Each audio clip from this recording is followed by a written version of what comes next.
अपने ससुरे के हलिया बतलाव सखिया।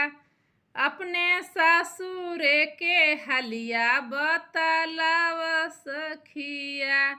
अपने ससुरे के हलिया का बताई सखिया। अपने ससुरे के हलिया का बताई सखिया।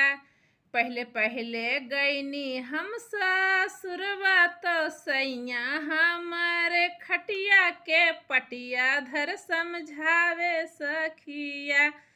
पहले पहले गईनी हम ससुरवा तो सैया हमारे खटिया के पटिया धर समझावे सखिया।